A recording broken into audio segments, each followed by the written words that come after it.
Alright, it's almost time for a new league, which means it's almost time for people to approach this monstrosity after completing the campaign and think, what the fuck am I doing? A lot of the time, if you're new to Path of Exile and you reach this in base game or regular, you get overwhelmed quite quickly, but it's also quite exciting. But in Ruthless, when you look through a bunch of the nodes, you start to think, oh, some of these don't do too much. Do I really want to invest in this, this, and that? And you'll hear from a lot of people that the biggest mistake you can make in Ruthless is to make your Atlas tree as you would in the regular game. The regular bench league experience mostly involves you quickly selecting the kind of mechanics you want to do, focus on those, fun, fun, fun. And Ruthless people often complain, saying, well, I have to focus on map sustain. I don't have a choice. I don't have the options I have in the regular game. This is not entirely true, but it's not entirely false either. What you do in the Ruthless Atlas tree has to be just as particular as what you have to do in your regular Atlas or your regular passive tree. You have to be very specific, very deliberate about making sure you get what you need at every stage. You can't just click some buttons and it will work out. The main thing Ruthless takes away from you is maps for free. You don't get showered with them. I don't think you fucking need a map tab in Ruthless. Personally, you don't get enough to fill a regular tab of maps a lot of the time with the kind of maps you want to be running. So with that in mind, our first priority for our Atlas tree will be how can we juice map sustain? And this is where you get another incorrect perspective, often from people who say, well, you can only pick map stuff. So, I just have to go through here and I just have to, we'll take the Kirac stuff because Kirac counts as maps because he gives maps, but everything else is just like, I just have to take all these and I have to take all these and it's really boring. I'm bored. I don't take pack size as well because that's cool, but like, it's, and then I can take the nodes up. We've got to rush up here, we've got to take this whole hat up here, and like, you can see already we're on to like, oh hey, we have some map stuff, and we've already spent 57 points, so like, we're already in yellow maps, and all we've done is taken small nodes, and because of that, people might think, oh, we might as well, so maybe we just don't take that one for this example, but we might take, where the fuck is Wandering Path gone? I've lost Wandering Path entirely. Where is it? Well, this is going well now. I've lost Wandering Path. It's up here. Oh, I say Wandering Path, then we get 20 more of these. We just go, yeah, let's look at maybe the rarity ones are less useful, but these are really good. Then some people talk about the Atlas like this. That all you should do early is you take all this stuff, and then maybe after that you can start having some fun. That's not how it works. That's not how it works at all. Let's just take all of this off here. To sustain maps in Ruthless, you have to think about what mechanics on the Atlas help with map sustain and what don't. And the general rule of thumb is these 10, they don't. There are some things in these mechanics that are extremely helpful, and there is Harvest, which is helpful for making sure you get better maps. We'll talk about that later. But most of these are not helpful. And how do these work in Ruthless? If you run a map and a mechanic spawns, you have a chance to spawn a mechanic, and that's a fixed chance, and it scales with map tier. So it's not fixed, it's lower on white maps and higher on red maps. And then if you proc that chance, it's going to pick between one of these 10 and the master missions as a whole thing. So there's like 11 options. It's either one of these or the master missions. And you'll notice all that these say is like, you have no chance, which sounds like, oh, you don't get anything extra for them. But the extra thing you get is like if you block everything but heist, say. Now, if I proc a mechanic in my map, all I can get is one of the 4 masters or heist. And it's like half as likely to be heist because these share like the same pool, as far as I'm aware, unless they like change that this week. With the patch notes maybe coming in like 5 hours from me recording this video. Really good timing. So what people will often do is they will block 9 of these. maybe 8 if you want to do a couple of things, but 8 or 9 blocks, very valuable. But either way, none of these really, apart from harvest later on a bit, none of these really help with your map sustain. So some people might say, oh, I can block all of them then, and I just get masters, because masters, there are master missions that do help with map sustain, and we're going to look to invest in those. But the problem with that is you missed out on the double chance to spawn stuff. If you spawn 2 mechanics, there's a small chance 2 instead of 1, and you only have master missions unblocked, you're not going to get that second one because nothing else can spawn. So it's good to leave something unblocked at least. And my general recommendation is heist, because it's just extremely high value. But back to talking about how if we don't want to take just all these tiny little nodes, what are we doing? Well, what I usually do when I league start is I first go through this little node here. I go this way rather than this way, because these master mission chance nodes are very valuable, and this means I can immediately pass through here. I might not block stuff straight away. I go up here, and then I can take, there's like 1.5% Kirac chance by going down here, which is nice. And then you have like 2 choices. You can go through scouting reports. You really don't get much from scouting reports, and these nodes do nothing. Or you can take, you can go around here, which I think is a bit better because we usually want to be around here anyway. Rush the commissioned officer. And then the next thing I do is I take the Alva, do the same. And then we start blocking. Straight away. I block fast, because if I get breaches in my maps, I don't give a shit. They're not going to drop anything. I'm not going to accumulate enough splinters. I want this stuff gone as soon as possible. For a per point investment, very high value. And now suddenly I only have 39 points, and I've already tailored my atlas, so I'm just getting heist or masters.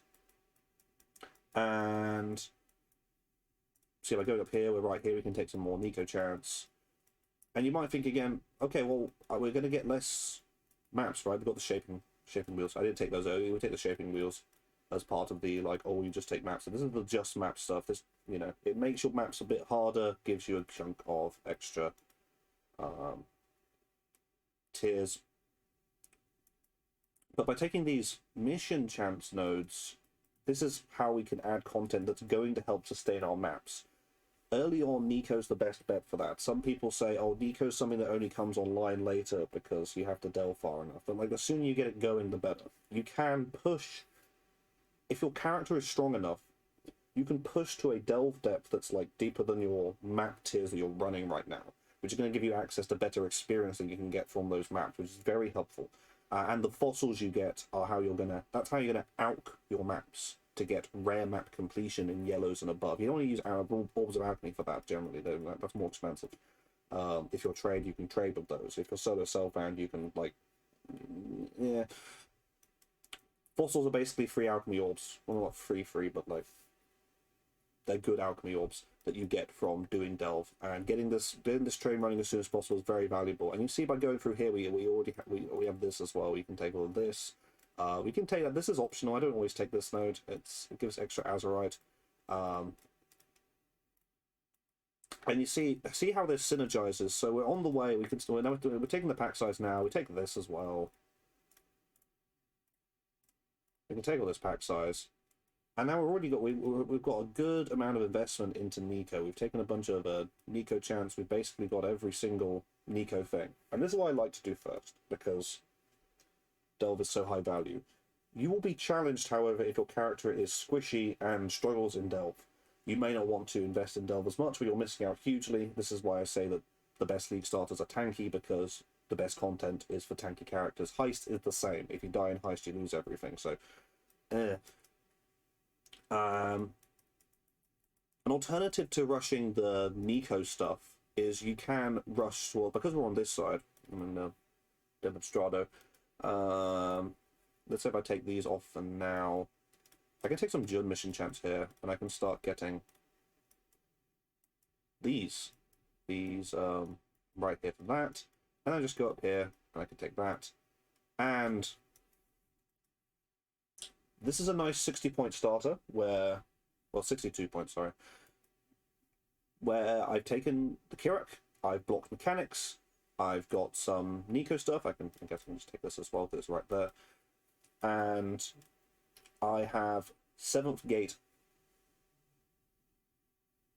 And 7th Gate is an option if your character can handle it, if your character can handle an extra random prefix and suffix, so you won't just die to reflect randomly, or you're willing to read the map mobs every map and do something about it if you're going to. 7th Gate is a very valuable option for the Ruthless Atlas, because it's those prefixes and suffixes bring their bonuses with them to map drop chance and item drops. That's a lot of value. This is the strongest node in the Atlas tree, right in the middle, but it requires you. It doesn't take too much investment, you see, from this like little shell here, go up here, bing, boom, boom, but it requires your character to be really, really comfy doing that. Otherwise, it's going to be more of a headache than it's worth, because that's going to eat into. It's going to make your maps harder. If your character can't survive in those maps comfortably, you're going to be losing more experience. And you want to think about that. So yeah, that you have the 7th Gate option there, and then you can just like carry on as we were before. You want to take all these shaping ones again. You know, tanky characters have a better time because you're adding damage. Then you're now taking more damage. So yeah, put your EHP as high enough, then you're gonna be comfy. I don't take these around here as much, but like if you want to start, if you feel like you want more map drops, you can always go around here or through here, take some more of these 1% nodes. They're fine. And now you're up here, you can just go, you can start taking this hat now. You can take it from here or wherever. Going from the shell of making sure we take this. Big note now we took this Alva mission chance, and I have a general rule that I don't run Alva missions until I have the Alva nodes. And then from here, we can start taking those. So we take this, and we're already up here, and we make sure we take this, and we take this. And see, with 7th Gate is a bit more expensive. We're on like 96 points now, so this is a bit deeper, and this takes a bit more time. And you can get this online faster if you don't take 7th Gate, or if you don't take all of this pack size immediately. Alva is, you don't take this one either. Alva is one of those things where you get so much less value if you don't have these nodes allocated. These are the most powerful nodes, second to like this.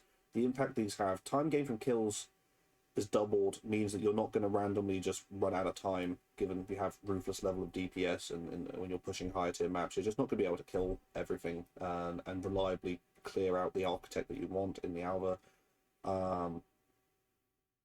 This stuff is vital for actually getting good rooms. You can get double upgrade, or you carry over the upgrade from the previous rooms. You don't reset it, so you can change a tier 2 guardhouse into a tier 3 corruption chamber in one swoop. And 4 incursions is vital for making sure that this is just a dramatic improvement. The amount you don't have to run as many master missions to get a temple. It's huge. It's an absolutely huge node, and you get the mission chance alongside this. And this is why, when people talk about the Atlas in Ruthless, they say, well, these are much worse than the master missions. Lead mechanics are much worse than the master missions. This is true for when we're getting started out here, but the big thing you should be aware of is once you have Void Stones from Mr. Eater and Mr. Exarch, you will have a bonus to your map tier drop chance. And this means one of two things. Either you can keep everything like this and just expand out slowly wherever you want to go, or you can start taking these off. You can just start taking these instead. Because dropping, when we're in high red maps, dropping some of these shaping nodes is going to dramatically increase your survivability. And you kind of want to go up here kind of anyway. And this is again with 7th Gate. So again, we're spending a few more points on 7th Gate, which is putting us behind. You'll see we're rapidly approaching the point where it's going to be harder to get more and more points, because a bunch of these points are bound up in unique maps. A few of them bound up in invitations. So there's a lot to think about there. But we can go up here and we can take things like, if we're all the way up in tier 14 maps, we can get Conqueror maps, more Elder Guardian maps. This just gives us extra very high value maps to run. If you don't like doing bosses, I don't feel most comfortable doing that though, what you can start doing more is investing in the lead mechanic you have unblocked. So let's say we're heist, we can start taking this stuff, we can take some of this, bing bing bada boom. Just be aware that like any nodes that say increased chance aren't as valuable, they don't really do much, but the ones that say like, oh, increased chance to drop stuff, that's a lot better. Because this isn't going to actually make you see more smugglers' caches real much. It's going to make you slightly more likely to see a smuggler's cache versus other content, but that shifts you away from other content, and the balance is fine. You want to see master missions a lot anyway. So this, I never take this wheel here. This doesn't really do anything for progress, and Hug accompanying you isn't that valuable. He has some cool auras, but if you're relying on that to get your atlas completed and clear maps, that puts you in a very weird spot. But let's say instead of like this, we're doing like, I don't know, let's say we're doing Abyss because we're like a minion build and we want minions and stuff. So let's say we're up here, maybe we've taken this, and then we can start taking this as well. That's where again we're getting tighter on points, so we might want to take off some other stuff. Maybe we can afford to drop some more of the shaping stuff. You got to pick it around. 7th gate does eat up a bunch of points. It might be worth demonstrating what this looks like if we're not going into 7th gate. We're gonna take this like Jun mission chance here. Jun's kind of that stuff is much more out of the way. You'll notice that like Nico and Alva much more central. We can take that stuff from where we were already, taking these shaping wheels. So it's very valuable. And do I have any other? No. So let's say I'm not doing 7th gate. And we're taking more of the delve stuff. And so from this point, like, let's say we're doing, like, Harvest and Blight combo is an example as well. So there's some Blight stuff here. That's more monsters. So this stuff here isn't very valuable for Blight, but maybe, like, we can go from here and we can take this. More Blighted maps is very good. Additional reward chest is very good. And more monsters, because we're not scared of nothing. You see what you want to build it. The nice thing about this central shell is you have options, like whatever you want to do, you can just start building it. You can go over here, we can take this is only that's not very valuable. And I guess we can include like the hat we can put here, like you at least want to do half this, if not all of it. Put this all out here, and then we have like bosses. And yeah, we never want to fill out all these points. We want to get up to like 110-ish, and then we're getting into the region where it's harder to grow more points in the end game without like getting lucky with your unique maps completions, especially in SSF. This is aspirational anyway.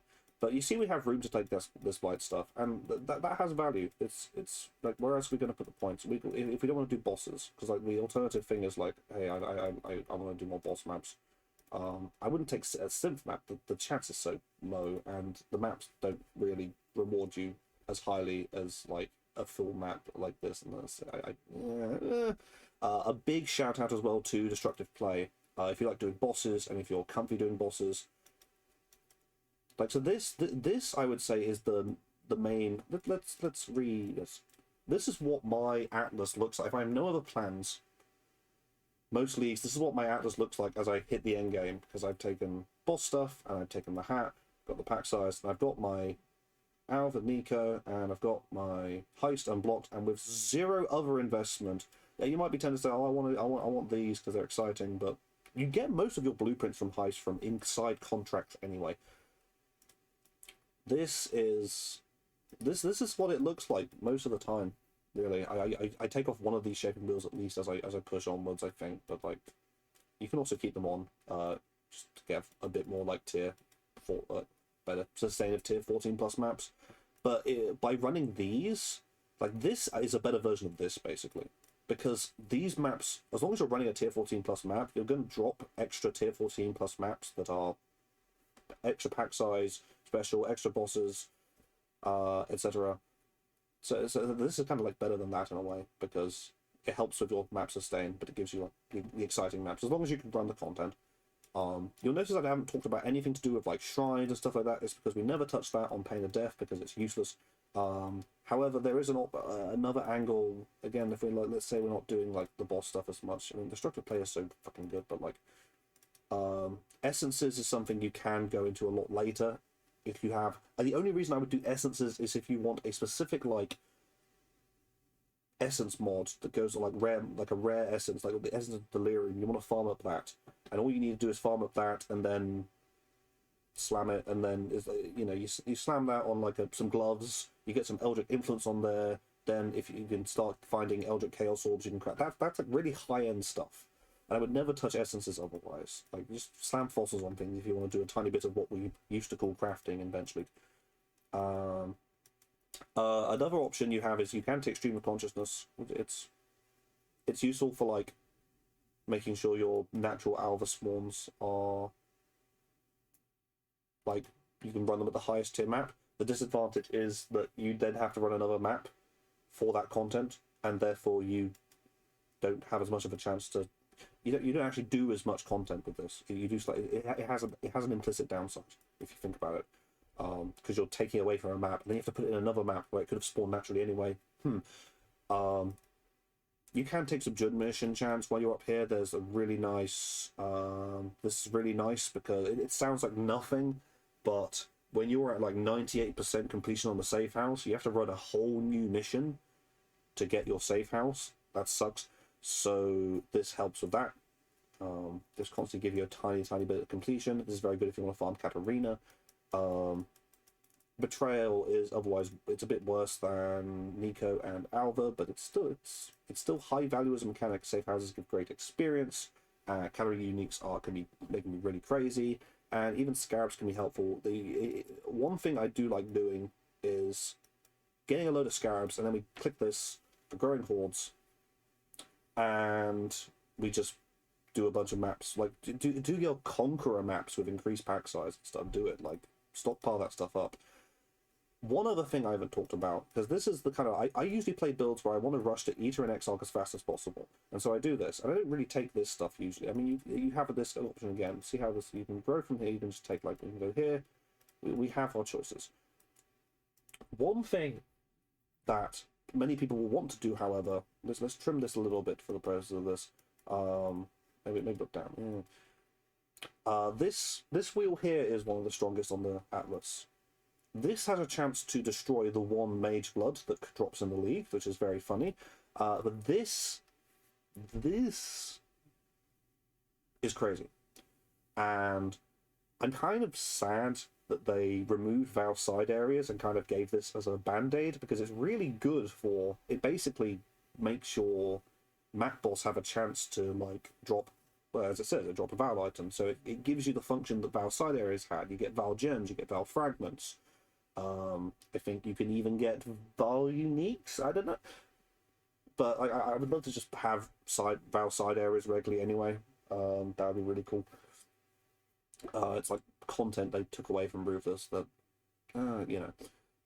But this is the problem with this is like it's replacing map drops. So you're taking away from your sustain. Like the golden rule of our Atlas otherwise is we want sustain. So when you take this, you are agreeing to limit the amount your Atlas is growing comfortably. Often a good strategy is when you are at a point in your build where you can do high yellows, but maybe you struggle with reds, and you want to farm up Val orbs for completion in the future, just slap on some Lucid Dreams. You can go here kind of quickly, actually. You can take this, you can take this. You can go here before you get all the Alva stuff as well. It can be valuable. I don't know if this is worth 2 points myself, usually. We're probably still taking this at this point. And it's okay, this is 91 nodes. So this is like, we've got a lot of our yellows completed, and our whites, and a bit here and there, and stuff, whatever. Taking this is very valuable. And you can also take it from 7th gate. If we're going the 7th gate route, let's say we slap all this back on. Boom, boom, boom. Yep. And you see with this strategy, you can take the journal, you can take Einhar if you're funky. If you just like the sound of Einhar's voice, you can take Einhar. It's worse, but you can do it.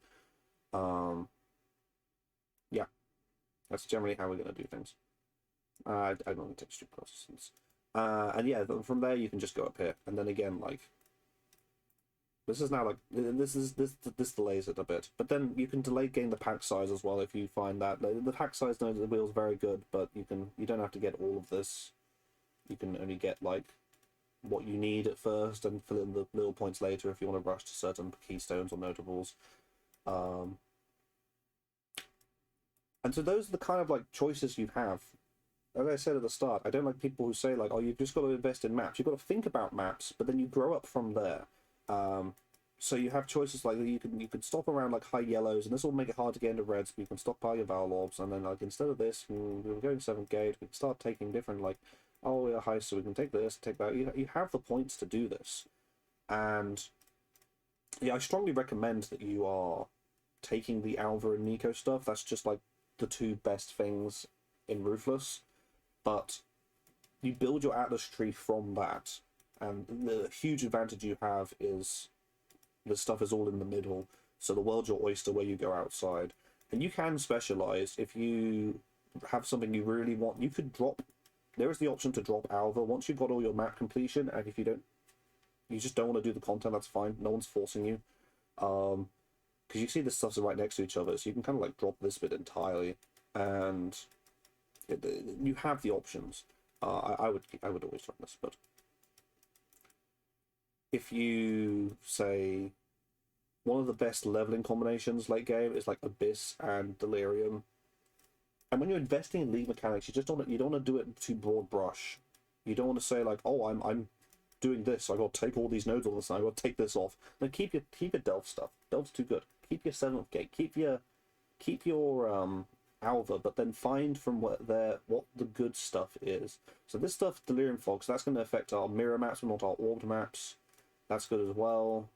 Maybe, but maybe this isn't as valuable. But then you have this. It's like Delirium monster maps. That's 25% increased pack size from the Delirium spawns, and increased reward progress. We can go down here, but that's not very useful at all. Anything that says this is not very useful. Increased chance. Who gives a fuck?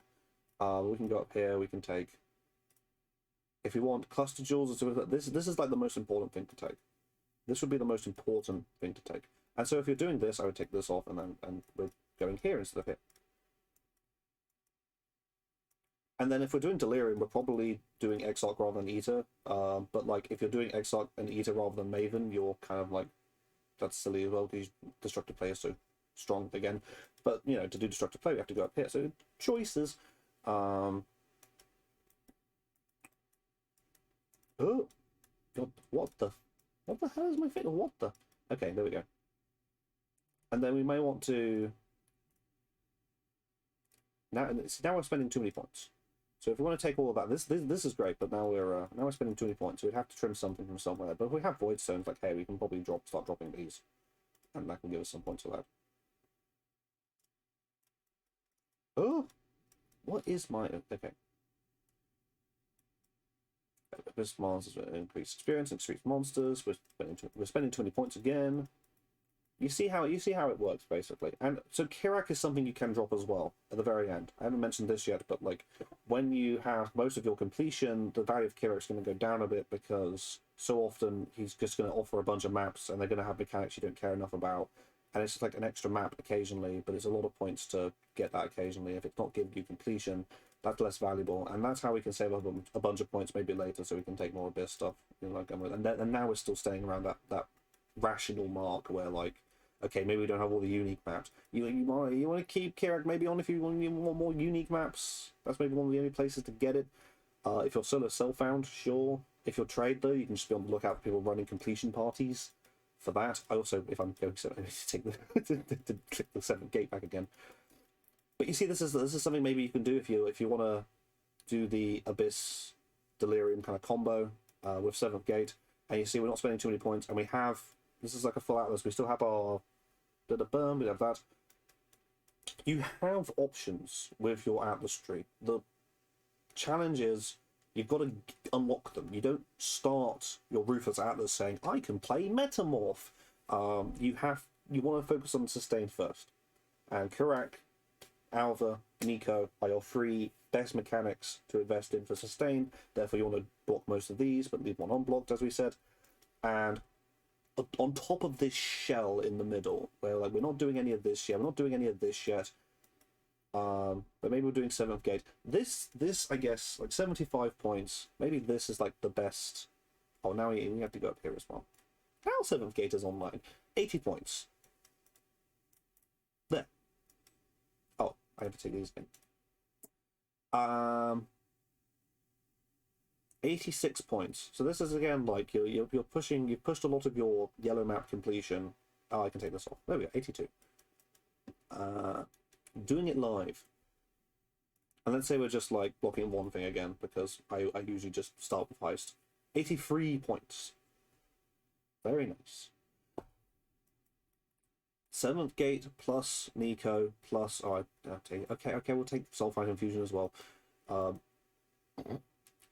And yeah, and at this point we'd have the Kirac as well. So let's say the Kirac back. Let's take this off. Oh, God. Undo. Path here because it's faster. It's still less than 100 points. And this is like just a good start. This is like what you would kind of go to for 7th gate. Less points if you're not doing 7th gate. It's a risk. It's an opportunity cost. There's risk and reward, but in return you're going to get. Well, maybe we can like do this instead as well. Whatever. We can take all this. You just want to base what you're doing for Atlas Tree around like first 100 points goes here, and then as we can trim certain things down as we get void stones and stuff and put some stuff elsewhere. You have a lot less points basically to put into your league mechanics, but it doesn't mean they're not worth investing in. You just have to do that later, and that's the aspirational thing. And if that sounds boring and frustrating, then that's fair enough. You have to come into Ruthless wanting to play the grind that Ruthless is, and the vision of Ruthless is that maps are something that has value, and you have to invest your Atlas into pushing it. You can just play the game a lot slower as well. If you invest less for staying, you'll progress slower, but you can do it. No one's stopping you from doing Breach in white maps. You just won't get as much out of it as someone who's rushed their void stones and then they can do Breach in like red maps and get much better loot from it. But you have options, and why is this still... What the... Why are you lit? Oh, okay. The point I want to emphasize here is you have options, and anyone who says there is only one Atlas tree you can do ever in Ruthless is lying to you and making the game sound a lot worse than it is. Ruthless is... I always get excited when I'm playing Ruthless each league and getting to this point where I start thinking I'm getting more and more choices as I go. You unlock the privilege. You don't just get given it. It's the theme of Ruthless. You don't just get given your support gems. You got to find them. You don't just get given whatever you want to do with your Atlas tree. You got to follow a more strict plan at first, and then you feel the reins falling. And I'm like, hey, I got void stones. I don't need to give myself extra damage. Hey, I can, and then because I took that off, I can have a chance to get fully revealed blueprints. Well, hey, and that's the exciting part of it for me. I probably will be doing 7th gate the next coming league because I have a build idea. I think that's going to be able to run it quite well. You'll notice as well I don't really use the you can path out of these. I haven't talked about doing that. In fact, that's like you can, but like a lot of the time you're going to save points by just allocating these and not pathing out of them. It's you kind of have to be like really on one side and then go into the other side. If you're in the middle like this, you usually have like it's better to just path out.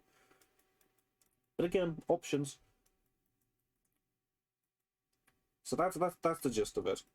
When you start out, focus on getting your stuff blocked. I really recommend just doing heist, unless you're way too squishy to cope with it. Get your Kirac, get your master missions online. Slowly grow this. Do Alva. You kind of need all the Alva stuff to do Alva, while Nico gets more upfront value. So Nico first, then Alva.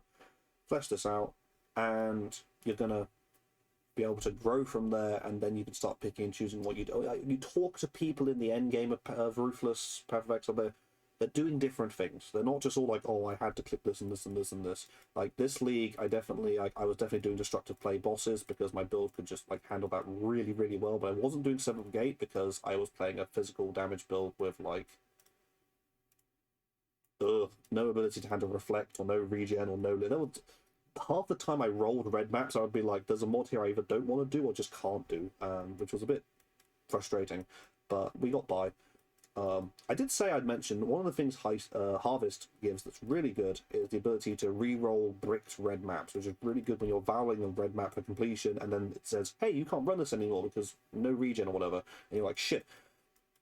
So you can re-roll it into something else. That's a really high value thing from Harvest, and if you're SSF, I would strongly recommend keeping this unblocked. It's really good value. But yeah, I definitely did this. I think I took this from there. And if you think about your think about your Atlas tree, similar to the way you think about your passive tree, that you have like a core structure of the stuff you have to take. Let's say if you're on the right side of the passive tree, you'll be taking a bunch of the suppression nodes by default. But around that, you're like, oh, what can I take? That's how this kind of tree works. It's like, okay, this stuff gets taken by default, sure, and there's a decent chunk of points there, sure. But what can I take after that? And what can I start dropping? Like, dropping these kind of nodes is like dropping... You take resistance nodes early on in your passive tree, and then you can drop them when you get better gear. Same thing, same principle. And you think about it that way, it's not too bad. It makes sense. It's more deliberate. You don't have infinite freedom, but with infinite freedom comes like no responsibility, and you feel the weight of your actions is a lot less. So yeah, I hope that clarifies my attitude towards the Ruthless Atlas tree. And as I said, just don't listen to anyone who says that you absolutely this is all you can do, because the whole point of this is a blueprint from which, like, get your voice stones and you can start doing whatever you want. Hey, you want to do Metamorph? Do Metamorph. Like, catalysts are a thing. If you have... I want to do Metamorph at some point next league, because I want to get some uniques that benefit heavily from fertile catalysts, and I'm not buying those. Holy shit! And you know, you have all the options here to take harvest stuff. If you're doing harvest, there's a lot of value. And special shout out to doing a bit of Harbinger on the side, because that's a bad idea, because you can just get Harbingers from Delve anyway. But like, you can do it as well if you really want to. Just don't touch Shrine, don't touch Strong Boxers. Dear fucking Lord, no. You got a little Jud mission here that's quite nice for 3 points. That's not too bad. The Icon one's not really worth it. All Hands is really bad as well. Yeah. Yeah, I hope that clarifies some stuff for anyone who's interested. Looking forward to the reveal stream in like a few hours. Let's go. All right.